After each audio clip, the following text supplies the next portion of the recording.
మీనరాశికి సంబంధించిన జాతకులకు వృత్తి, ఉద్యోగ, వ్యాపార సంబంధిత సమస్యలు ఎదురయ్యే అవకాశం ఉంది.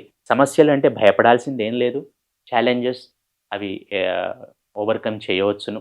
కొంచెం వర్క్ లోడ్ పెరగటము, లేకపోతే కొత్త బాధ్యతలు పైన పడటము, లేదా చేస్తున్న పనుల్లో ఆబ్‌స్టకిల్స్, హర్డిల్స్ ఎక్కువగా రావటము, పని కావాల్సిన టైంకి అవ్వకుండా డిలే అవ్వటము, ఈ విధంగా జరిగే అవకాశాలు ఉన్నాయి.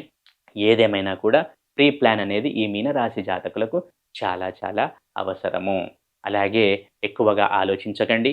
తలనొప్పిని పెంచుకోకండి. ఏ విషయంలోనూ ఎక్కువగా ఆలోచించకండి. తలనొప్పిని పెంచుకోకండి. అలాగే ధన వ్యయము కనబడుతోంది ఈ వారంలో. అది ఏ విధంగానైనా కావచ్చు.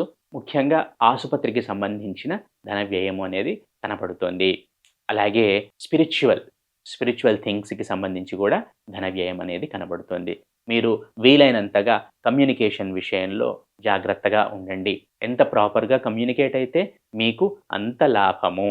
మిస్‌కమ్యూనికేట్ మిస్‌కమ్యూనికేట్ అయ్యే అవకాశాలు కనబడుతున్నాయి. కాబట్టి కొంచెం జాగ్రత్తగా ఉండండి. అవతలి వారు మిమ్మల్ని తప్పుగా అర్థం చేసుకునే అవకాశాలున్నాయి.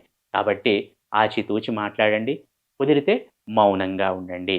విద్యార్థులు ఫోకస్ పెంచుకోవాలి తప్పదు. అతిగా ఆలోచించడము, ప్రతి పనిని డిలే చేయటము, పోస్ట్‌పోన్ చేయటము అనేవి కనబడుతున్నాయి ఈ వారంలో. అలాగే ఆరోగ్యానికి సంబంధించి కొంచెం చిన్న చిన్న జాగ్రత్తలు తీసుకుంటే ఈ వారం మొత్తం సానుకూలంగానే ఉంటుందని చెప్పవచ్చును. ఈ మీనరాశి జాతకులకు. ఈ మీనరాశి జాతకులు